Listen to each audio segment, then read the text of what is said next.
Eu até tive o trabalho de fazer uma coisinha que até para mim também, eu quis organizar porque não estava muito claro para mim. Eu fiz assim uma revisão, uma organização cronológica de tudo que, se alguém tiver aqui, não digo estudar, mas se quiser trabalhar com potencial, já fazer um reviewzinho, assim, os papers desde o início até o estudo de potencial afetivo teve 3 décadas, três períodos bem definidos. No início da década de 60, depois teve um período de muita efervescência no início da década de 70 e depois meados da década de 80. Tem 3 períodos que se retomou a discussão do potencial afetivo. Então, o primeiro trabalho, vou colocar aqui a literatura, né?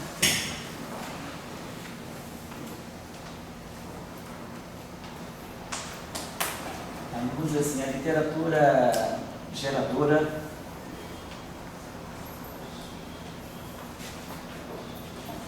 nos literatura geradora e assim, revoltora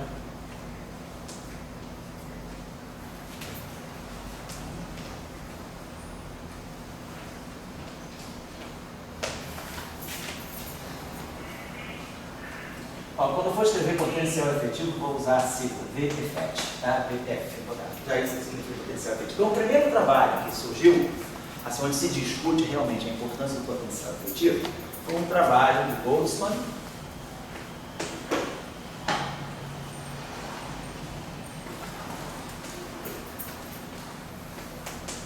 Savan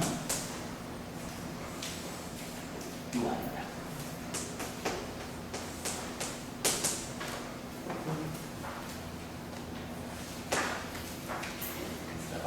Broken Symmetries.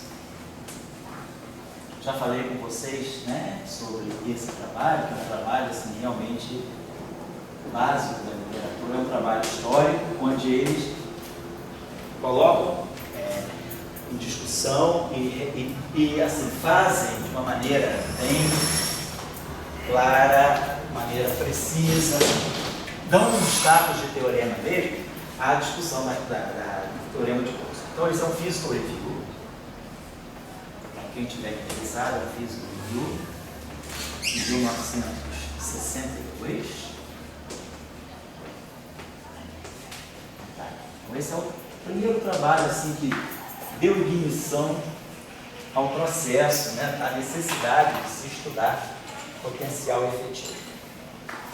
Depois, o segundo trabalho, que é onde se desenvolvem os métodos funcionais, o trabalho histórico, né, até que o Giovanni Monolazzini, ele justamente nesse trabalho aqui, é quando ele propõe a ideia dos métodos funcionais, né, ele propõe justamente ligando a questão do potencial efetivo. Então, Monolazzini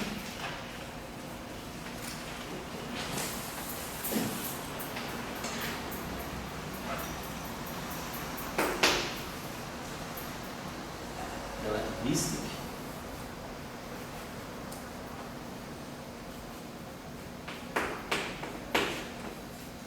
field fields,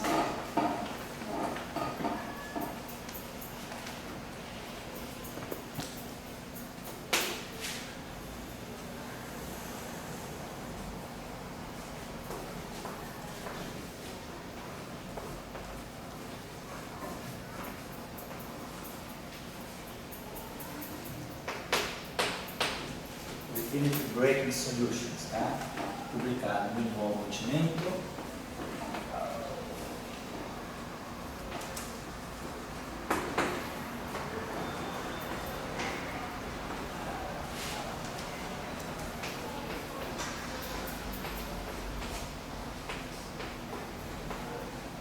Então, vocês estão vendo, esse período aqui, ó, é justamente o ano do mecanismo de Higgs, é o período em que a discussão da quebra espontânea da simetria era importante.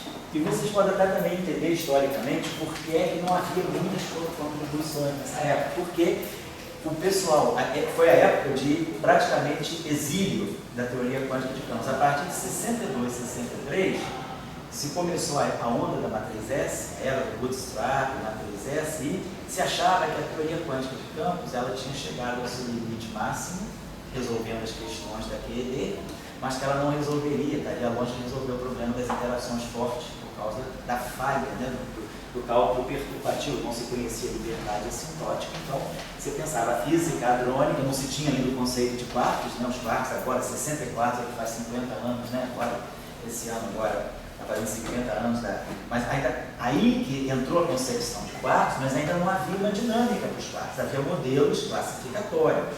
Não se tinha ainda uma QCD para mostrar que tem uma liberdade assintótica, que você pode fazer cálculos perturbativos, que a constante de acoplamento tende a zero, distâncias pequenas, então ainda estava longe. Então nessa época, quem estava começando a se impor na física de partículas, quer dizer, a teoria de campos começa a ficar em segundo plano dentro do contexto da física de partículas, e quem entra em primeiro plano é a teoria da matriz S, a teoria do Bootstrap. Então o pessoal começou a resolver as questões usando a analiticidade da matriz S. Então, por isso que até as contribuições são pequenas. Então, aqui aparece o conceito de potencial efetivo nesses dois tempos, digamos assim. Aí demos um salto para 73.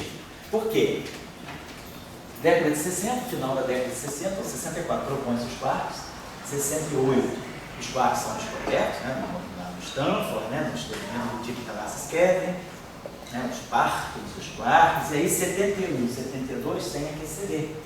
E aí já se tem a liberdade assintótica. Então, você começa a teoria de campos, deu a volta por cima, voltou a ser, talvez, o melhor método para resolver as questões de física de partículas. E aí, quem retoma a discussão é o Coleman, que era um nome grande também na nossa área, no início da década de 60, né? Você acha que a Beta Flange foi quem fez a volta? Foi verdade. A Beta Flange, essa negativa, constante de acoplamento, tender a zero em distâncias muito grandes. A liberdade assintótica foi quem ressuscitou a teoria de campos. Coleman não há. A teoria de Dirac que não seria uma teoria de campos. Oi? A teoria de Dirac não seria uma teoria de campos. Vamos dizer assim, a QED sim. QED era uma teoria de campos. O pessoal achava que a teoria quântica de campos ela se limitava à eletrodinâmica quântica. Não se tinha ideia de que a teoria quântica de campos podia ser aplicada à interação forte e nem interação fraca. Daí, com o desenvolvimento do modelo Patara, a teoria eletrofrágil na década de 60 até 68, e a descoberta dos quarks em 68, a descoberta da liberdade, nem dos quarks, da liberdade assintótica, né? A descoberta experimental da liberdade assintótica, no que Canassis Kevin, também em 68 e 69, a teoria da matriz S falhava. A teoria da matriz S não conseguia reproduzir liberdade assintótica. Daí aquele físico alemão, físico matemático, na verdade, né?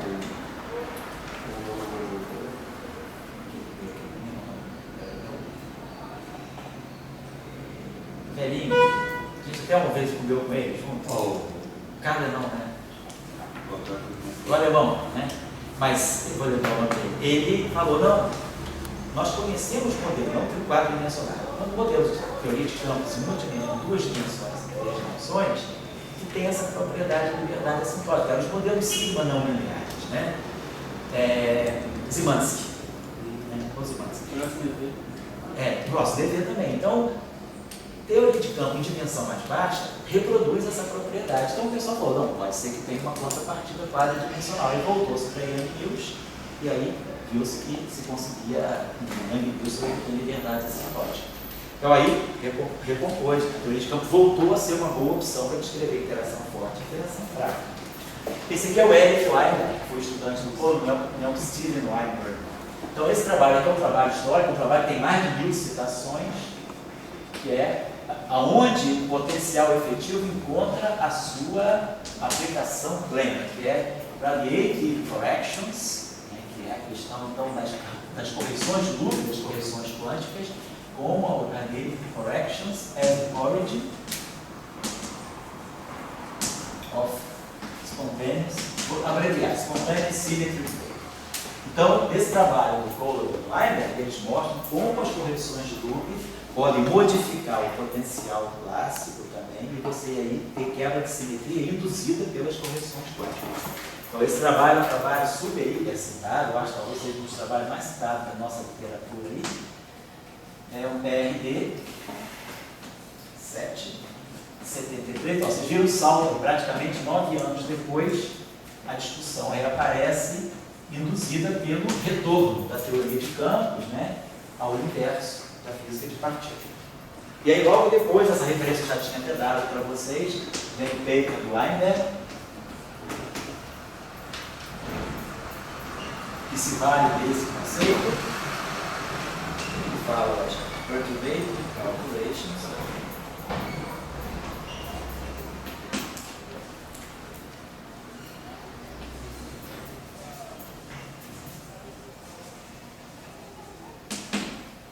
Spontaneous symmetry break.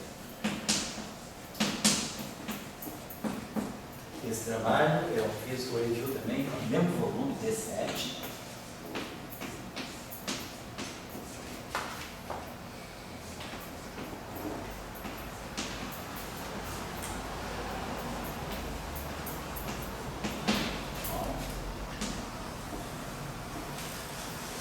Vou dar mais ou menos uma reconstituição, né, meio cronológica dos fatos, né, para a gente poder ter assim, saber como é que a área evoluiu, e se precisar escrever alguma coisa assim, numa tese, às vezes a gente vai fazer uma literatura, levantar literatura básica, né? Claro que depois surgiram outros trabalhos. Eu estou dando os trabalhos que abriram direções, né, que são citados porque abriram muitas discussões e geraram trabalhos a partir desses. Esses são os trabalhos básicos, né?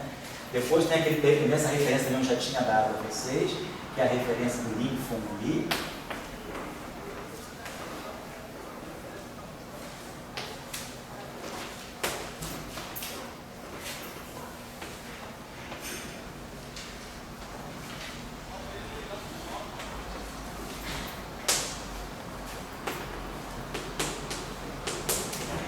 A teoria de grupo da quebra espontânea de simetria, né? E também é um físico review.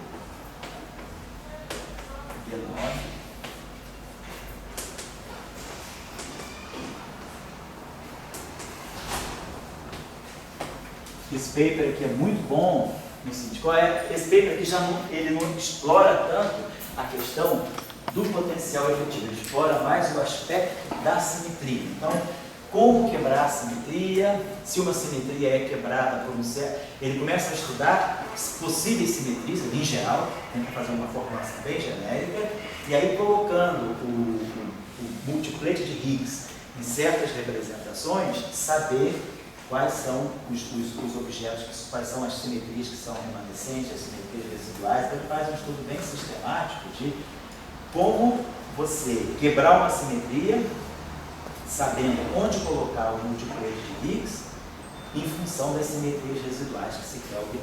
Esse trabalho é um trabalho bem clássico, bem citado nesse sentido. Tá? Aí, com isso, os métodos funcionais aí aqui entram em cena, né? Quer dizer, de uma maneira mais contundente, os métodos funcionais no cálculo potencial efetivo. Então, vamos apresentar aqui 3 métodos de cálculo, então, entram em cena, vamos colocar assim, né?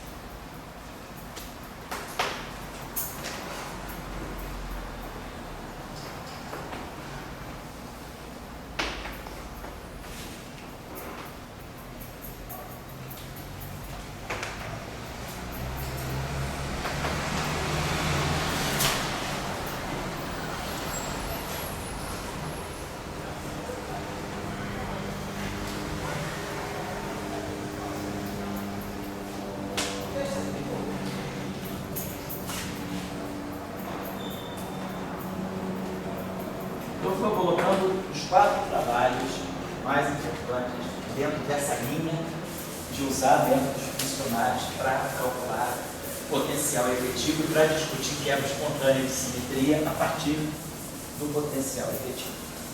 Então, são os trabalhos, são simples, são trabalhos lá clássico do salão e dos traços de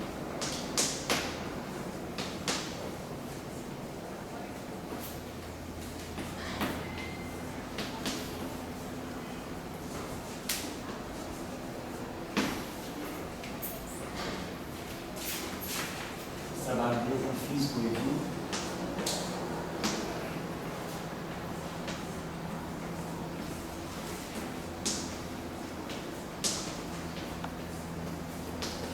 Esse trabalho aqui é um trabalho, diz o trabalho até assim, métodos funcionais, do cálculo do potencial efetivo por métodos funcionais. É um trabalho muito bom, vale a pena ser lido, porque, bem claro, esse é um trabalho que é um trabalho de originalidade, mas ao mesmo tempo tem um caráter didático, dá para se entender bem. Então é um trabalho que, digamos assim, vale a pena ser lido.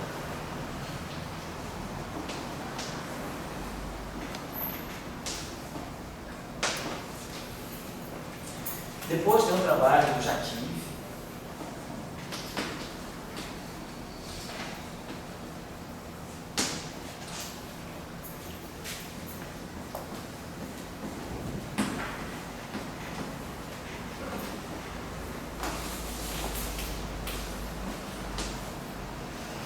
Ele está tudo acumulado, né? As referências estão todas no mesmo volume, muito espremido mesmo, né?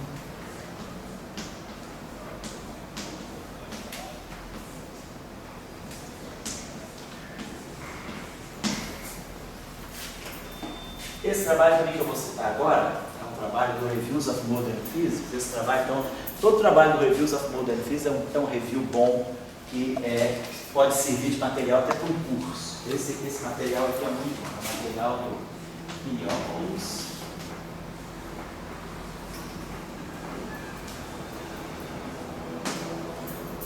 Simpson, que é o autor do nosso famoso livro de teoria quântica de campo, Simpson e Bert, Simpson. Eu andei bacana.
Esse trabalho que eu estou colocando o título para vocês saberem, então é um trabalho bom se alguém quiser estudar métodos funcionais.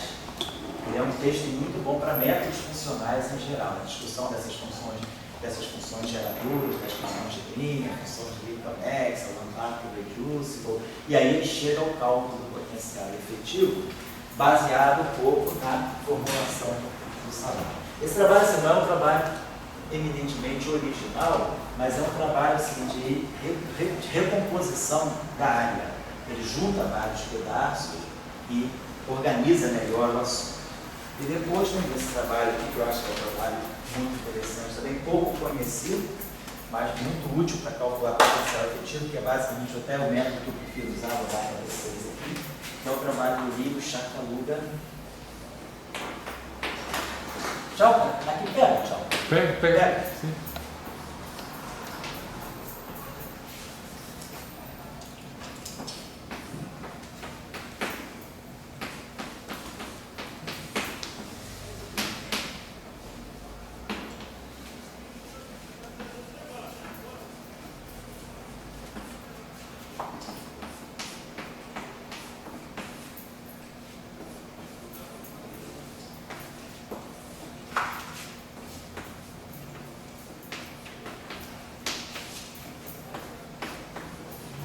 Esse trabalho aqui ele introduz, esse trabalho aqui utiliza o método do Stephen Coles no cálculo do potencial efetivo. Então esse trabalho aqui, o mérito dele é bem simplificatório, ele reproduz os cálculos anteriores com um método bem mais simples, é cálculo do potencial efetivo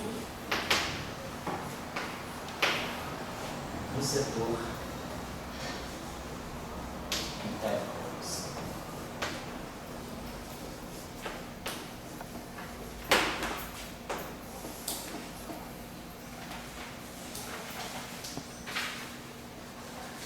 Aí, nessa mesma época, entra em cena a discussão da temperatura. Já se começa, devido ao estudo da QCD, entra, ganha destaque a discussão da introdução da temperatura nas teorias de campo, porque começa a se estudar, quer dizer, também se ligar à teoria física de partículas e teoria de campos, a cosmologia, e aí tem toda a questão do universo primordial, com as transições de fase no universo primordial. São importantes, os processos microscópicos se tornam importantes, mas é um universo altamente quente. Então, a discussão da temperatura entra, e aí se faz a discussão da temperatura, quer dizer, a temperatura, na escala de temperatura ocorrem fases, ocorrem transições de fase, então, quebra espontânea de simetria com temperatura. Então, vamos colocar aí a questão, que se abre agora, a questão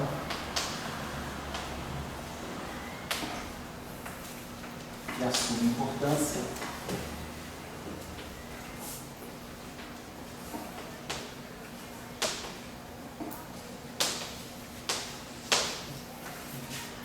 neste período, a este ponto, porque esse ponto, já que já se conhecia bem os métodos, já sabia calcular potencial efetivo, já tinha metodologia, a questão que ganha importância a este ponto é o problema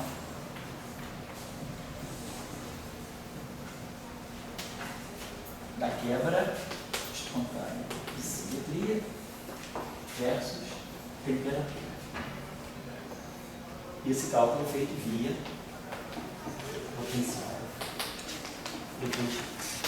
E aí o Baker que surge aí, que é um Baker também super hiper citado, eu acho que tem mais de 1000 citações hoje em dia, é o Baker Dolan, que na verdade não é Louis Dolan, era o estudante do Jacqui, Louis Dolan com o mestre como Jacqui. Esse paper aqui é um paper muito citado, porque trata da questão de transição de fase em teoria quântica de temperatura, teoria de campo com temperatura. Mas vocês veem que também está tudo concentrado em 1974.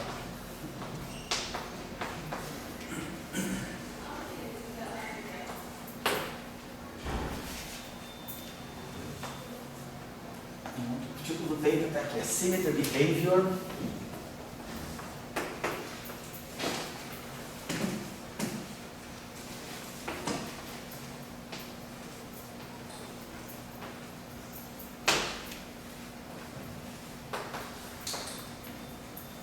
Final temperature.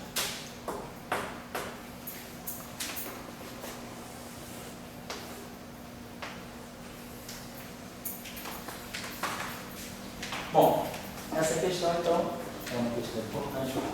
E aí, agora, começa a medida que o assunto evolui, se vê que é importante e tem aplicabilidade, a questão que entra em cena agora, vamos estudar aspectos mais formais, mais delicados. E aí a questão que entra em cena agora é o potencial efetivo. Ele depende ou não depende do gate? Ele é tão importante para calcular grandezas físicas, mas quando a gente quantiza uma teoria de gate, a gente tem que fixar o gate. Como é que o potencial efetivo reage ao parâmetro de gate? Então ali inicia-se uma era, e apareceram papers, inclusive, assim, um pouco conflitantes, que é a discussão do potencial efetivo e da dependência do gate, ou seja, a discussão da quebra espontânea da simetria e a dependência do gate. Então a discussão agora, a discussão, outra rotação de estudo, que é a última fase, que é a fase final do estudo do potencial efetivo. Então o estudo do potencial efetivo entra fase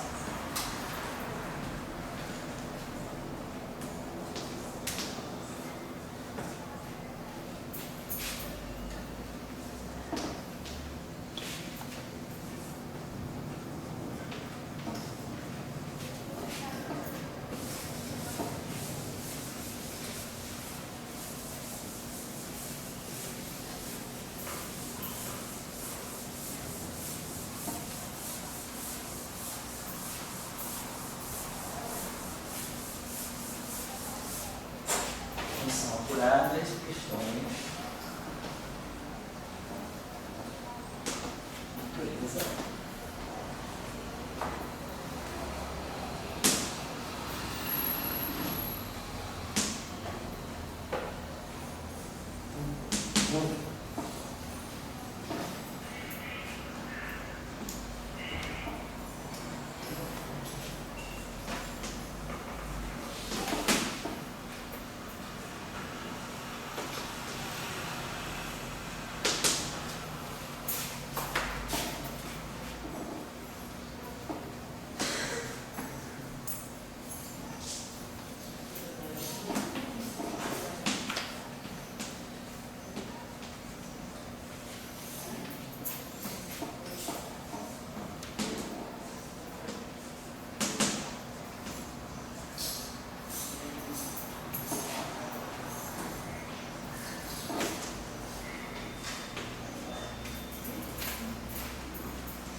Então, nessa direção, o primeiro paper importante que aparece é o paper lá do nosso amigo dinamarquês, Malukhet,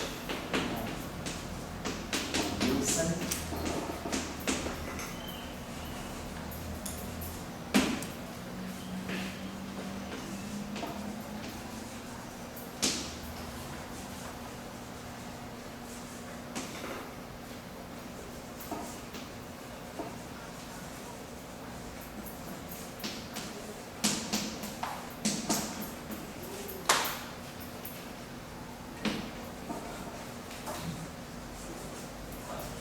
Porque, vamos imaginar bem o seguinte, quando a gente tem quebra espontânea de simetria, a gente precisa calcular espectro, precisa calcular as interações depois que houve quebra da simetria e precisa calcular o gate.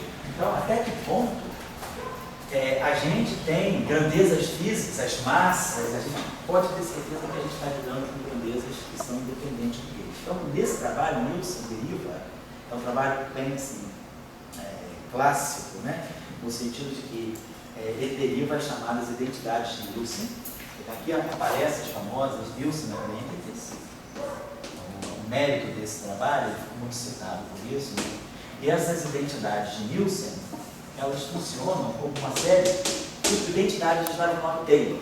São identidades que vão assegurar que muitos dos cálculos das grandezas, os cálculos com grandezas físicas feitas, né, na quebra espontânea de simetria e via potencial efetivo, eles são independentes do gate. O potencial efetivo, ele apresenta a dependência do gate, mas as grandezas físicas que a gente extrai do potencial efetivo são independentes do gate pelas identidades de Nielsen. A identidade de Nielsen, por exemplo, ela assegura que o próprio vácuo mínimo do potencial, mesmo que o potencial efetivo seja dependente do gate, o mínimo do potencial efetivo não depende do gate. O mínimo do potencial efetivo é o ground state. É um estado físico.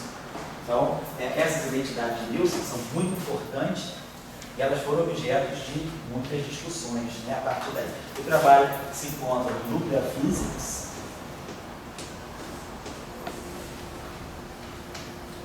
B101,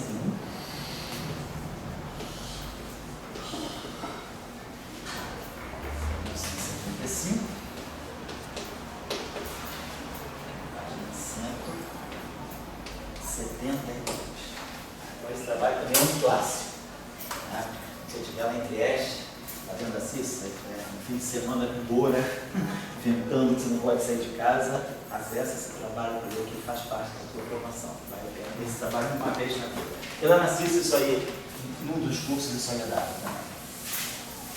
Bom, além desse, aí vocês vão ver o seguinte, esse trabalho daí tem um salto. Essa questão do potencial efetivo, né? E aí, vamos entrar em cena com os amigos do Dória, de Oxford, a Caroline Fraser, Whiteson, uma dupla Aitchison Fraser. Então, em seguida, veio o trabalho do professor Aitchison.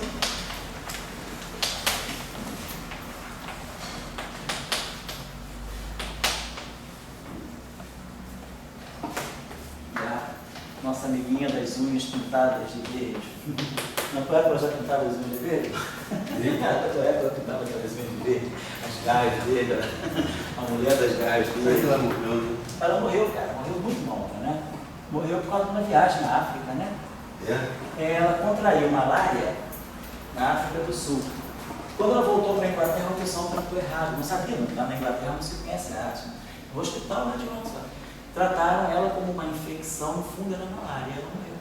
Ela morreu por, assim, falta de conhecimento de doença tropical. Ela morreu nova, ela era simpática. Era maluquinha, era bem maluquinha. Eu conheci ela não lá, quer dizer, não de Oxford, eu conheci ela da escola, uma escola de verão lá na Romênia. O pessoal até falava que ela era a filha do vampiro. Ela tinha aquelas garras grandes, verdes, o pessoal era a filha do vampiro. Eu dividia escritório, assim, tá? Com ela? Com a Caroline, é mesmo? Era mais gente, né? A Caroline estava lá. Depois ela foi andou ainda Trieste também. A única pessoa que ela conversava era assim. Com você, né? Tinha que ser um brasileiro. Né? Ela tinha um namorado. Lembra que tem muito pessoal de alta sociedade. A nata, né? A gente não pega muito porque eles estrangeiro, então o pessoal da elite inglesa, e daí ele faz uma questão de se vestir diferente. Ah, é mesmo, né? Então o vestuário é. Então essas loucuras que ela tinha, vinha dessa. E ela não era de alta sociedade, eu não sei bem de onde ela vinha, mas ela não era assim. Pelo que eu sei também não. Pelo que eu sei, ela era meio working class. Mas ela ali, o namorado se vestiu assim aquelas coisas figuras assim, né? Fazia física também? Não, não sabia. O inglês tem muito essa coisa que a gente pega assim. Tem muita caixa, né? Desse vestuário, e daí assim, sabe essa coisa assim. Você falou que você nasceu na Inglaterra, você chegou a pegar, assim, você saiu de lá muito pequeno? Era muito pequeno, né? Porque lá na Inglaterra você sente, cara. Não é? A gente sente assim, uma coisa de classe, muito de working class, a gente sente isso.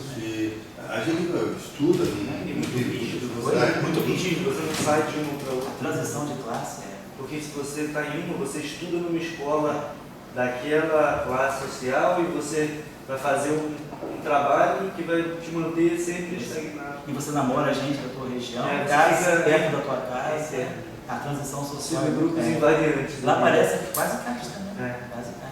A primeira vez que eu fui para a Inglaterra também eu não sabia me relacionar bem com os castas. Assim, a gente tem mais espontâneo no Brasil, na Itália também o pessoal mais espontâneo. Eu lembro que eu fui na feira, lá em Oxford, aí eu estava com a mochila, aí eu comprei, pedi para uma menina da barraca, né, inglesinha, lourinha, simpática, para ela botar um negócio na minha escola, ela não sabia o que fazer. Aí o meu colega falou, você está quebrando uma relação de classe aqui, viu? Como é que ela vai colocar a mão em você para fazer isso? A gente nem se percebe no Brasil, você faz assim, as pessoas são... Aí ele falou, o negócio aqui é restrito mesmo, né? Não sabia. Mas eu vi a Caroline, porque ela era uma estudiosa, tipo assim, mas todo esse pessoal tinha mão firme. Sei. Isso assim, você vai ver na Itália, o pessoal da Itália tinha mão firme para cálculo. Assim, porque o cara tem uma educação. Aqui a gente tem uma educação, faz tudo, não faz nada, assim. A repetição, né? Não é uma educação cumulativa, você está sempre fazendo eletromagnetismo. Uma hora da tua vida você sempre acorda para fazer eletromagnetismo. Eu lembro certo conhece, né? Tinha mão firme para cálculo. A pessoa, o cara vai fazendo, está naquilo. Assim, o cara foi formado. A formação é limpa. A gente não queria matar uma bola. O cara que nunca mata uma bola quando criança, adulto, ele fica aquela. Acho que a formação é limpa, você aprende as coisas certas na hora certa e acabou. Você falou, aprendeu isso, depois você aprende aquilo. Aqui, cara, a gente passa a juventude toda aprendendo eletromagnetismo, mecânica newtoniana. Você se acorda com 25 anos, o que eu sei? Mecânica e equação de Marx. A gente se vê sempre se repetindo. É o Jackson? Não, é o Hayes, Milford, é o próprio Halliday, depois é o Griffith, depois é o Jackson, depois o outro você começa de novo, lá algum livro de mecânica, aí vai depois para o Simon, depois vai para o Nivaldo, para o Goldstein, depois você vai para o Landau, mas você está sempre navegando na mecânica clássica, na mecânica newtoniana, no eletromagnetismo, aí vai mecânica estatística em várias etapas, você Cara, para aprender uma coisa certa na hora certa, você limpa, toda vez fica ali não trava, porque a gente com o computador começa a botar muito lixo, cara. De repente lá tem que fazer uma limpeza. O HD que é essa, cara. Mas no final eles têm uma inteligência superior, sabe? Não, eu acho que não. Eu acho que inteligência é formação limpa, não é inteligência. Isso a gente tem. Quando eu digo o seguinte, eles têm na hora de atacar um problema, uma coisa, você falava inteligência, não desenvolve. Pois é, porque a cabeça dele não trabalha. O cara aprende uma coisa, aprende pouca coisa bem.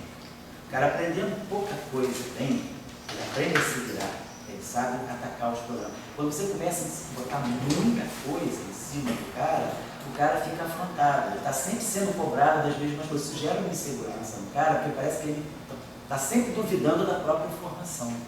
Você está sempre repetindo a mesma coisa, eu realmente não sei. Aí você vai para o CDB, tenta fazer um curso de libertador, aí você cai de novo nos jatos. Ou seja, então porque eu não sei, a leva uma vida de você. Você cria um complexo, cara. A gente é tão inteligente quanto eles. Bota o garoto para aprender a coisa certa na hora certa. Ele aprende, pô. Eu acho que é uma questão de formação. A gente, essas coisas sendo incorporadas, assim, sabe? E subliminarmente a gente vai sendo colocado para baixo. A própria escola brasileira de derrota.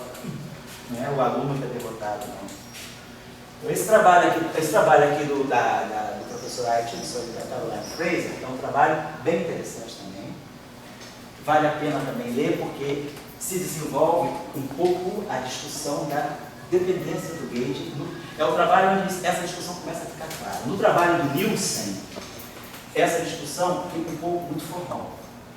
No trabalho do Aitchison e da Fraser, eu acho que justamente, até na introdução, eles escreveram esse trabalho para tornar essa questão mais palpável, mais assim, eles dão exemplo, você pega o modelo e você vê como é que a coisa acontece. Aqui fica muito no nível do formal, até porque Nielsen é um formalista.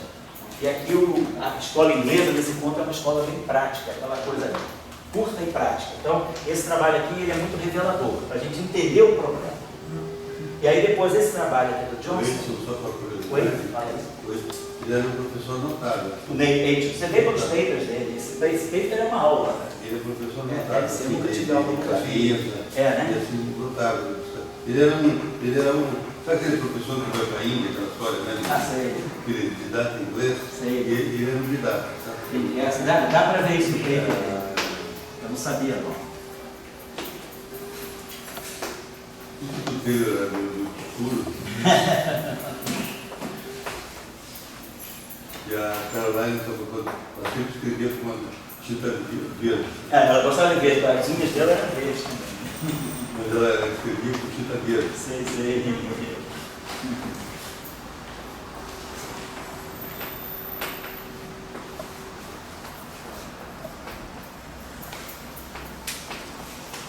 Então esse trabalho aqui da Caroline Fraser com o Aitchison é um trabalho que levanta o problema. Eles falam um pouco das identidades de Nielsen, mas aqui esse trabalho do Johnson também é um bom trabalho. Ele abre a discussão, coloca gráficos de Feynman, localiza a dependência do Gage dos gráficos de Feynman. Então é um trabalho também assim, bem, vamos dizer, aberto, para ser entendido. É muito bom esse trabalho. E depois nós temos uma discussão aqui da gangue do Brasil. O pessoal que fez o doutorado aqui com a gente, eles fizeram um trabalho bem interessante também, que eu coloco como um trabalho de referência nessa área, que é um trabalho sobre a discussão de novo da dependência de Gage no potencial de revisitar essa questão 14 anos depois, em 99. Nessa época o jovem ainda era pós-doc aqui, mas é um trabalho interessante que eles fizeram, que eles, depois desse período passado, havia algumas questões pendentes na literatura. Então esse trabalho do pessoal aqui, o Oswaldo foi aluno da gente aqui de doutorado, fez pós-doc aqui com a gente, foi para Viena, fez o pós-doc em Viena também, o Paulo Gima, Alain de Souza, o Daniel,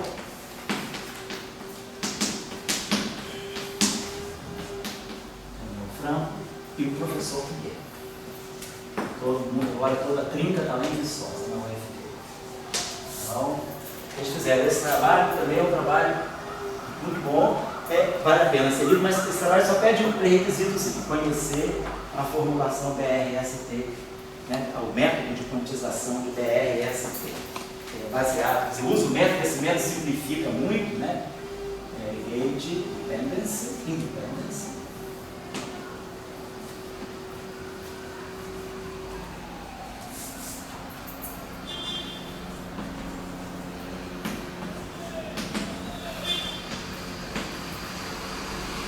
trabalho,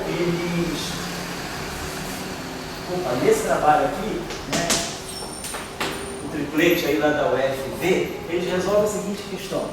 O pessoal achava que, para as identidades de Nielsen serem válidas, deveria haver certas relações entre parâmetros do modelo. Eles mostram que não, que o método BRS é muito eficaz e ele mostra que, na verdade, vínculos que pareciam ocorrer no formalismo tradicional, na verdade, podiam ser dispensados se se usa o método de quantização de BRST. Então, esse trabalho ele limpou a literatura, mesmo quem não sabe BRST, pode pegar os resultados desse trabalho para poder saber assim, o que o potencial efetivo me dá, que é uma grandeza física confiável, independente do gauge, que eu posso então usar o método para poder fazer meus cálculos, que é espontaneamente simétrica. Esse trabalho aqui, ele é um Ultra Physics.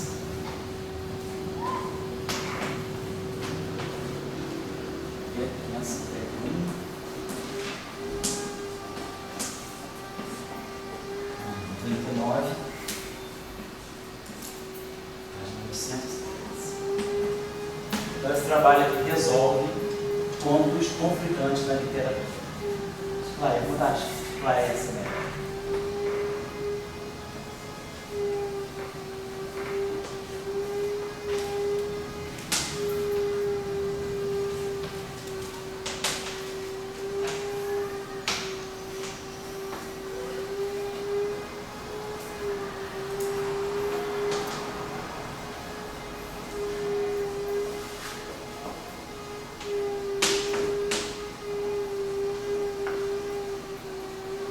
Eu digo o seguinte, tem muito mais trabalho sobre potencial efetivo? Claro, tem.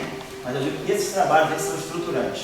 Se a gente seguir esse roteiro aí, a gente tem tudo que precisa saber para o resto da vida, praticamente, a não ser que você vai fazer coisas novas, né?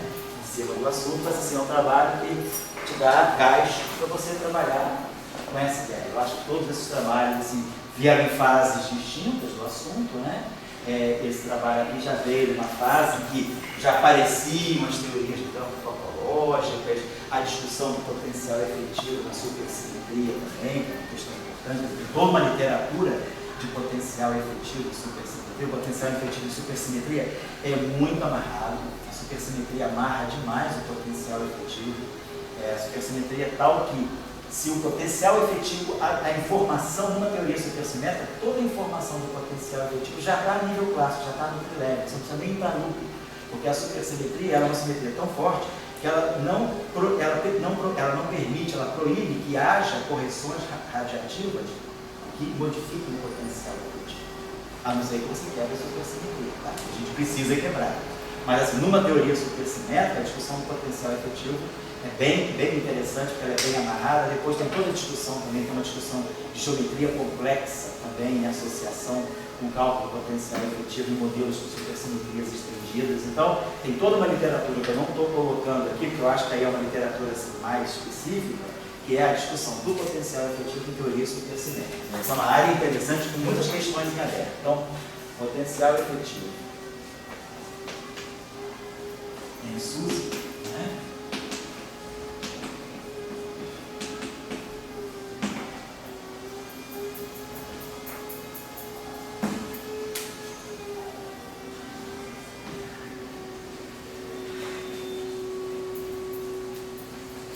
De desenvolvimento e, inclusive, com encaminhamentos de consequências da fenomenologia. Todo esse pessoal que está estudando, por exemplo, física além do modelo padrão, precisa, né, às vezes, fazer uso de certas questões ligadas ao cálculo de potencial efetivo e teorias supersimétricas estendidas, mas com quebra de supersimétrica. É uma área de desenvolvimento com aplicação à fenomenologia.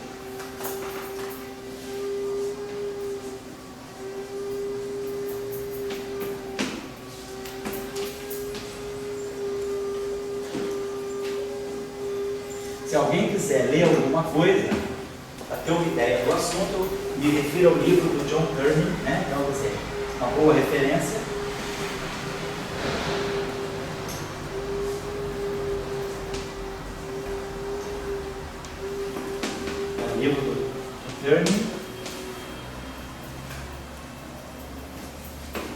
Vou dar supressão.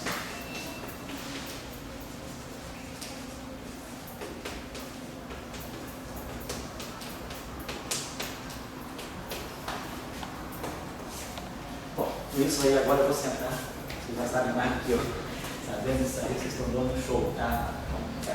Indo por esses assuntos aí. Se alguém quiser trilhar um pouco esse assunto, é um assunto bom, eu diria assim, para quem quer fazer alguma coisa de fenomenologia, se um estudante quer fazer fenomenologia, acho que no doutorado, interessante, esse pode ser um bom problema de dissertação de mestrado.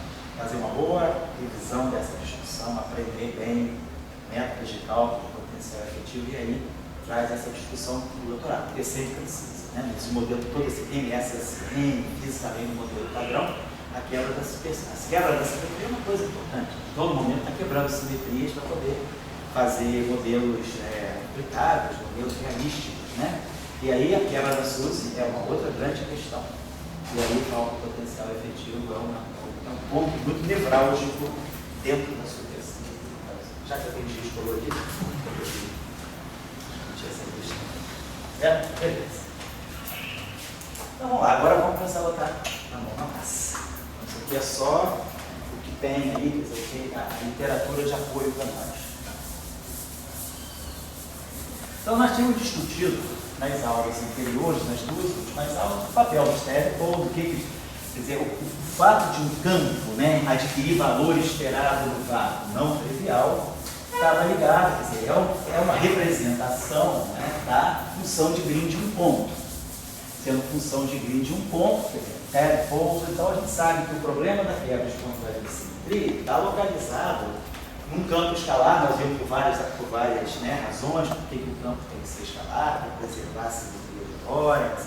O campo também tem que haver, nós preservamos simetria translacional, simetria rotacional, então isso tudo implica que o valor esperado no vácuo do campo ele tem que ser escalar e além disso tem que ser constante no espaço-tempo. Então, nós já tínhamos localizado a importância do Stedbold, da função de Green de um ponto, né? O valor esperado do vácuo de um certo campo. Então, isso aqui a gente associa a um gráfico desse tipo.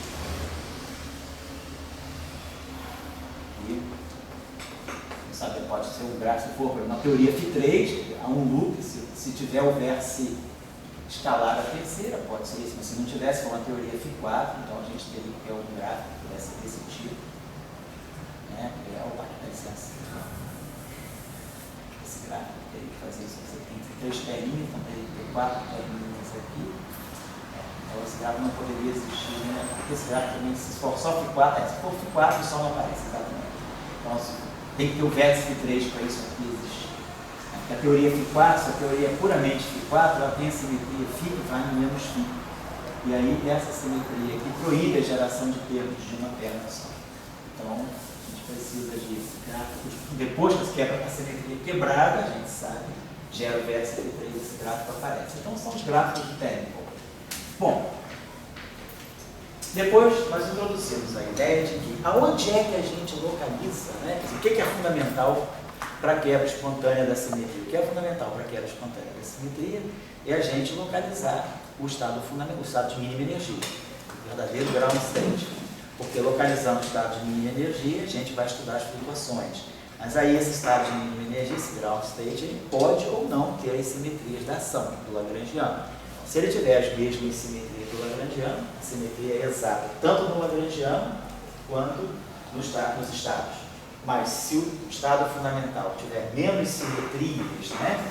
Se o grupo de invariância, vamos colocar assim, o grupo de invariância do vácuo for um subgrupo, né, do grupo de gauge, tá, no Lagrangiano, o grupo de gauge mais amplo que o Lagrangiano, se o grupo de simetria do vácuo for menor do que o grupo de gauge do Lagrangiano, em geral a gente chama o grupo de simetria do vácuo, né, por uma questão de nomenclatura, a gente chama de H.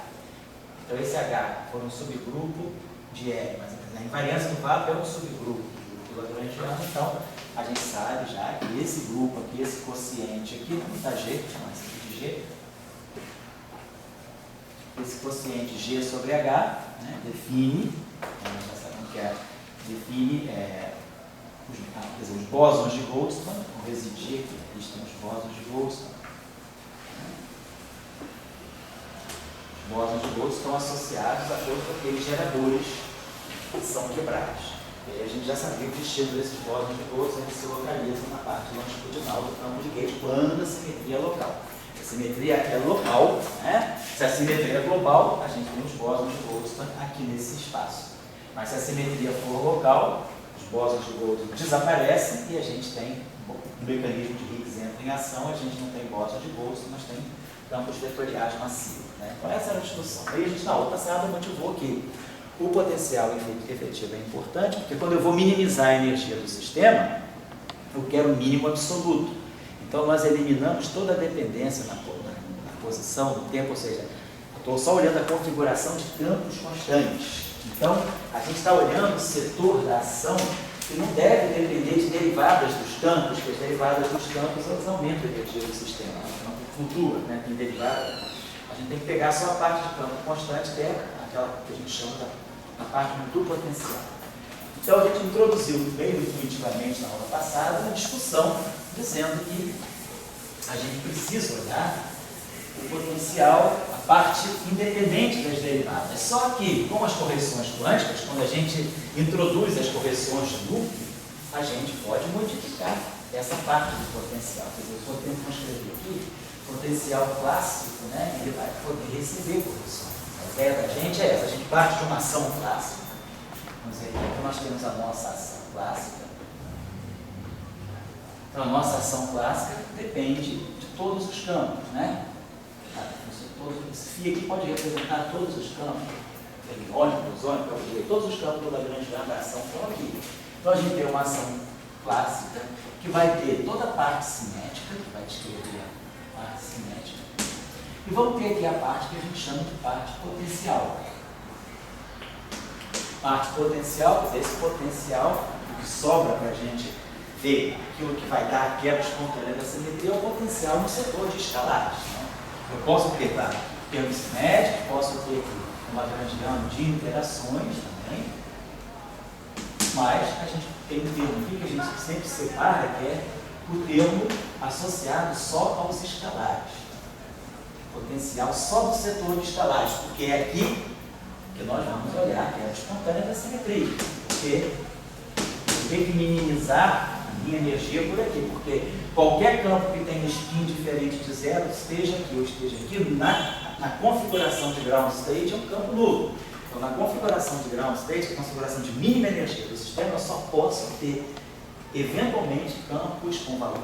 Campos que não sejam triviais são os escalares. Então, o que a gente faz, na verdade, é minimizar esse setor aqui. Então, nós já tínhamos entendido por quê, porque nós estamos falando de quebra espontânea da simetria. A quebra espontânea da simetria, ela acontece no nível das funções de Green de um ponto, e a variação das funções de Green de um ponto, elas são parâmetros, geradores e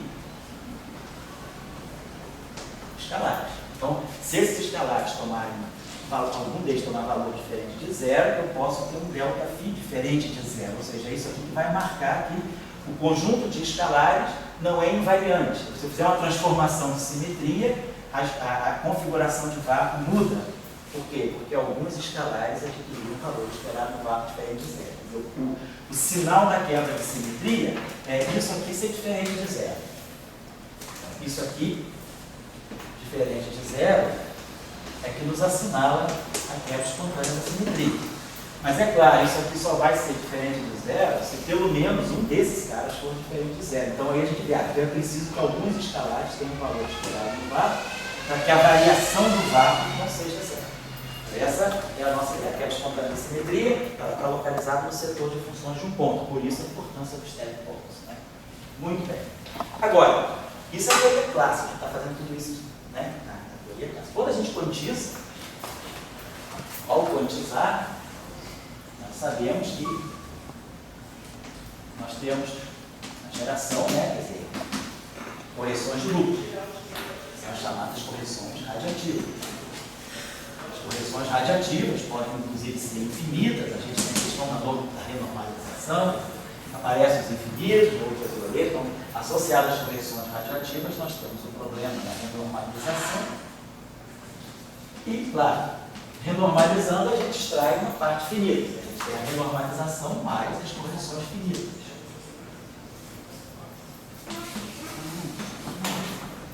E aí, essas correções finitas, elas alteram o potencial. O potencial de onde eu fazia, vai receber, vamos dizer assim, vai aparecer aqui um ΔV, induzido pelos loops. Então eu vou ter efeitos de loop no potencial. Então o meu potencial muda, eu tenho que reminimizar ele para ver agora, depois que eu introduzir as correções, o mínimo já não é o mesmo mínimo que eu tinha na teoria clássica. Então a discussão do potencial efetivo é essa. Eu tenho que saber quais são aqueles termos que vão corrigir o potencial clássico. Quer dizer, o potencial efetivo, ele vai nos dar o potencial clássico já com as correções quânticas. Claro, o sonho era fazer isso a todas as horas, que é uma coisa não perturbativa. Mas a gente só consegue fazer isso perturbativamente. Então, quer dizer, a ideia é, meu potencial, nosso potencial escalar, né? Vamos chamar isso aqui é clássico, né? Então, potencial escalar clássico. O nosso potencial escalar clássico, ele vai ser, então, ele vai ser corrigido, né? Ele vai receber aqui as correções de loop. Um ΔV que vem dos loops. E isso aqui, então, vai nos dar potencial efetivo. Então, a nossa ideia é que ele é efetivo por isso, ele já incorpora as correções de loop. Então, se ele incorpora as correções de loop, eu já tenho, então, certeza de que eu vou estar calculando aqui. Então, eu vou ter, se quiser analisar a quebra espontânea da simetria aqui, né? Analisando a quebra espontânea da simetria, né? Pelo potencial efetivo, não a quebra espontânea da simetria do potencial efetivo, a gente já chega, então, quer dizer, analisando, vamos ver, determinamos.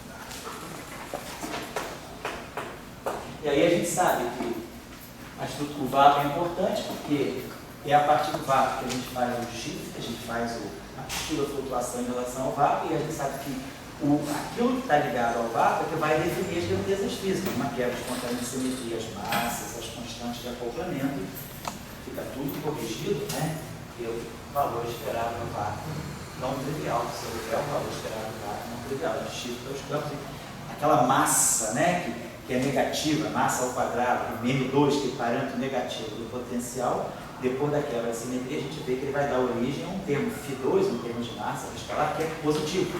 Então, a gente perde o sentido taquiônico e passa a ter realmente uma massa física.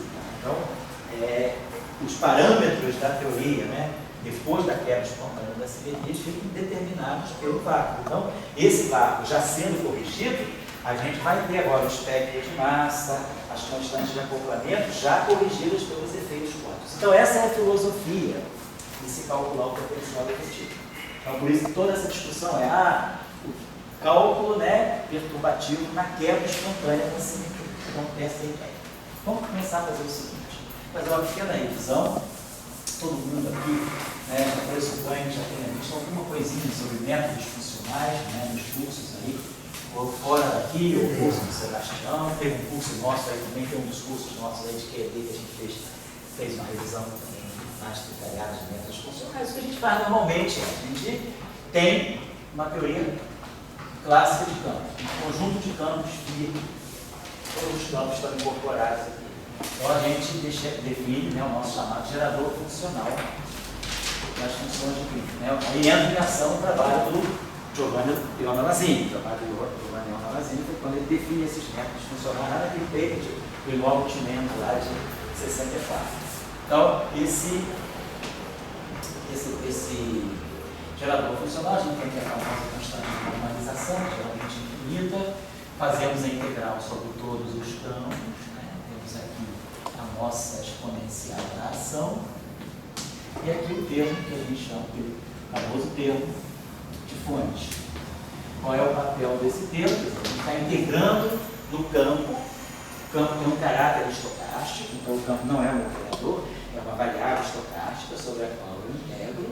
Então toda a estocasticidade do campo é transferida por esse acoplamento dessa fonte. Então essa fonte é que vai dar para nós o caráter da teoria quântica, né?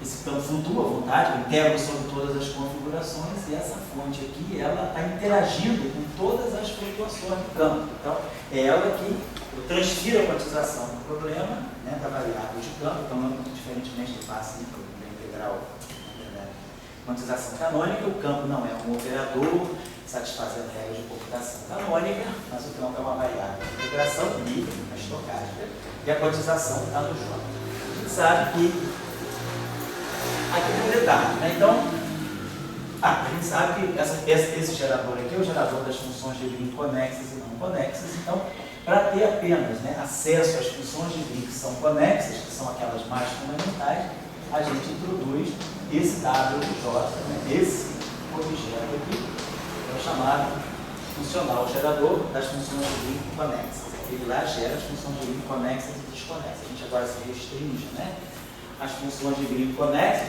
porque quem conhece as conexas automaticamente conhece as desconexas. Então vamos ficar só no setor conexo. E aí, o que a gente observa é o seguinte: esse campo aqui, é aí que entra a discussão, né, que eu acho que teria que ser um pouquinho melhor apurada, né? Seria esse campo, eu estou integrando sobre esse campo. É o campo que, em princípio, é o campo quântico. O campo quântico está aqui dentro. Mas a gente já sabe que nem sempre a variável de campo do Lagrangiano é o campo quântico. O campo clássico está no Lagrangiano. Mas, por exemplo, se esse campo adquire um valor esperado, quer dizer, tem uma configuração de mínimo não trivial, o que a gente sabe é que, em geral, esse campo, no caso mais geral, esse campo ele deve se decompor numa configuração, vamos dizer assim, num campo clássico, que deveria ser aquele campo que corresponde, quer dizer, separar o ground state do estado. Se o ground state desse sistema for não trivial, então eu posso ter configurações de campo não triviais, que são as configurações clássicas que estabilizam o sistema. E aqui sim, eu vou introduzir as flutuações quânticas, o verdadeiro campo.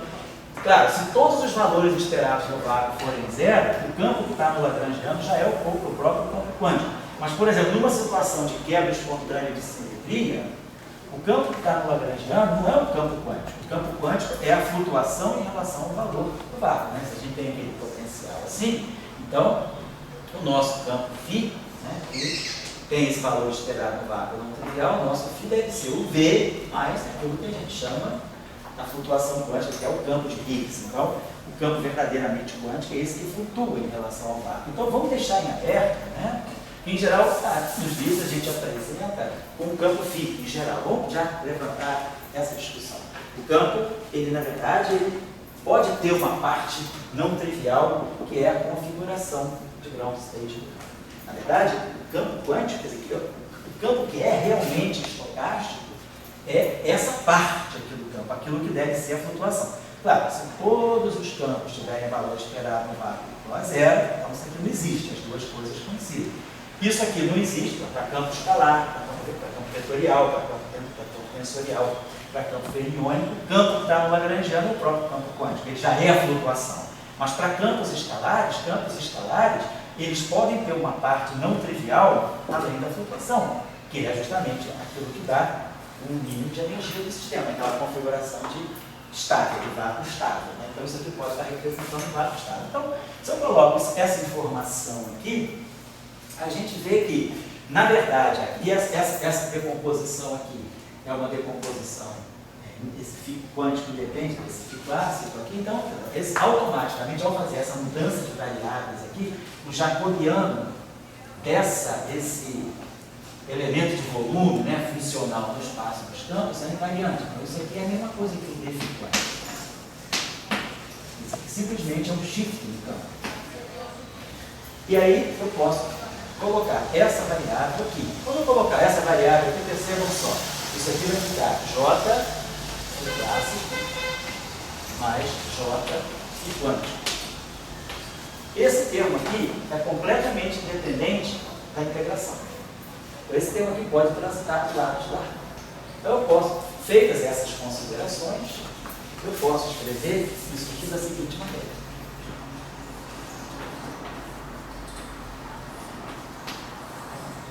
Vou trazer aqui o gerador funcional gerador das funções conexas está aqui, mas esse termo aqui, essa exponencial aqui do φ clássico, ela passa por essa variável de integração. Essa variável de integração aqui ficou só o φ quântico. Então eu posso trazer esse termo para cá, colocando aqui menos I, a integral aqui, do J φ quântico. Φ clássico, perdão. Isso aqui para lá, né? Esse termo veio para cá. Então, o que sobrou aqui do lado direito foi a integral de caminho, integral funcional, sobre realmente a parte que é quântica do campo, que é aquilo que é estocástica, essa parte é a parte que verdadeiramente flutua.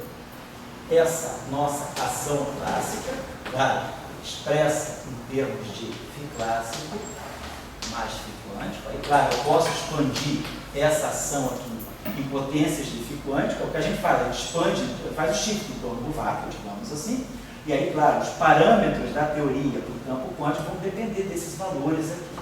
E aqui, claro, eu vou ter a fonte, que está medindo a quantização do sistema, ela está acoplada justamente ao campo quântico. Então, dessa forma, a gente retirou do campo aquilo que pode ser a configuração clássica de vista. Esse funcional aqui é o que nós, na literatura, chamamos de ação efetiva. Então, quer dizer, essa combinação aqui, né, nos dá ação efetiva. Então, isso aqui está dando para nós o seguinte: exponencial de I gama de φ clássico é igual a isso que está aqui. Isso aqui. Só chamei isso. Então a gente define aí lá no trabalho do Ivan Malazini, aparece esse novo gerador funcional, que é o que nós chamamos de gerador funcional das funções de Green, One Particle e Juice, que é o que a gente chama de ação efetiva. Né? Então, esse gama de φ aqui, então essa ação efetiva depende então desse campo clássico aqui, que é, então, ela é o W de J, que é o gerador das funções de Green conexas, menos esse termo aqui.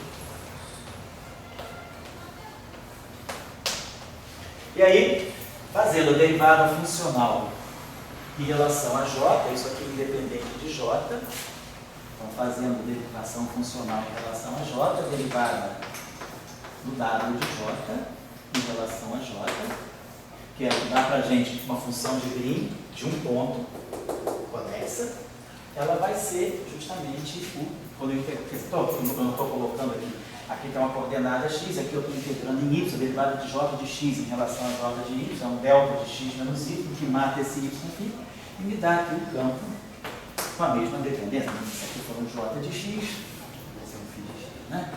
Se você quiser, pode colocar aqui o...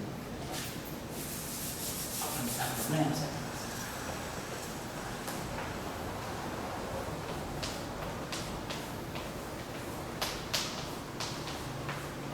A gente deriva funcionalmente, isso aqui dá o delta, elimina a integral disso aqui. Então, o nosso campo clássico, na verdade, é isso aqui. E a derivada do W em relação a J. Mas a derivada do W em relação a J, se eu derivar W em relação a J, o que a gente vai estar justamente produzindo é o φ aqui. Está tirando, na verdade, o valor esperado do campo em presença da fonte. Quer dizer, o φ clássico é, na verdade, essa interpretação lá que o Malazini dá, é o valor esperado do vácuo do φ do campo em presença da fonte externa. Essa é a interpretação que a gente sabe. A gente derivar essa expressão aqui, como estava aqui, isso aqui. Eu derivo isso aqui em relação a J, a derivada da exponencial é a própria exponencial vezes a derivada do W em relação a J. Derivando em relação a J, eu boto φ aqui. Aí, esse termo que vai dar aqui, que é o E elevado em W, eu divido aqui, absorvo nessa constante de normalização, que a gente tem desse lado aqui, é o dW, dJ, igual a φ. Mudando só a constante de normalização. Faço meio batidinho, porque de uma forma ou de outra, isso já deve ter visto, isso já foi visto em alguns cursos. Mas o que é importante é essa interpretação.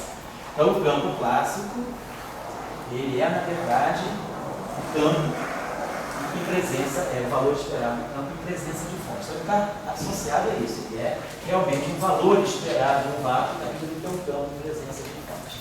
Então, essa é mais ou menos isso que a gente introduz no trabalho. A grandeza importante para nós, que a gente normalmente usa, é essa grandeza. Quando a gente faz teoria de renormalização, quando a gente corrige, né?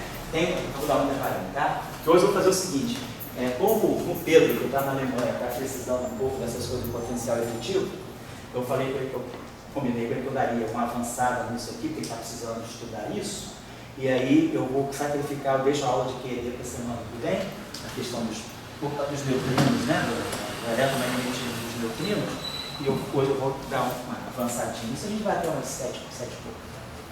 Vou dar um intervalinho já. Então, a gente montou aonde a gente quer chegar. Agora, isso aqui é o potencial efetivo. Isso aqui é ação efetiva, não é o potencial efetivo. É ação efetiva. Claro, o que é ação efetiva? Ação efetiva é ação corrigida. Quando a gente faz teoria de renormalização, se a gente olhar, né, quando a gente estuda, a gente fala, essa ação efetiva é um funcional de φ clássico. Vou parar aqui, vou dar a última expressãozinha. O que a gente faz normalmente? A gente expande essa expressão aqui. Isso aqui é uma expressão funcional. Eu posso expressar um funcional, a série de Taylor de um funcional. Eu expando em série de Taylor um funcional, como se eu tivesse série de Taylor, um funcional gama, uma função f de x. Como é que a gente faz? Vamos ligar isso aqui, vou expandir isso aqui em torno de f, isso aqui é uma coisa aqui, integral, né, dx1, blá blá blá. Vamos pegar um primeiro termo, né? Posso expandir isso aqui, seria um gama de zero, constante, mais o primeiro termo, integral de dx, de derivada funcional de gama, em relação a f de x, vezes f de 3, consigo ter mesmo, mas, só que agora, derivadas funcionais, integral de 4x, integral de 4y, 2, né? Derivada segunda de gama, em relação a f de x, em relação a f de y, f de x, f de c, assim vai. Então, eu estou fazendo uma expansão funcional, fazendo uma expansão de Taylor, né? Bem botar as derivadas usuais são as derivadas funcionais. E aí a gente vai. Então, eu posso, nada me impede, tendo definido esse objeto aqui, eu posso fazer essa expansão funcional. Claro, eu posso expandir φc em torno da configuração zero, ou posso pensar o seguinte, de repente, eu posso expandir em termos de uma configuração que seja correspondente ao vácuo estável da teoria. Vamos expandir o φc em torno de um valor que a gente deixa em aberto. Eu não sei se, por exemplo, tem quebra espontânea de simetria ou não. Em geral, se a gente for olhar nos livros, né, o que a gente faz em geral? Vamos botar a expansão. Quem é esse gama de φc? Esse gama de φc, então eu vou fazer a expansão funcional dele. Ele começa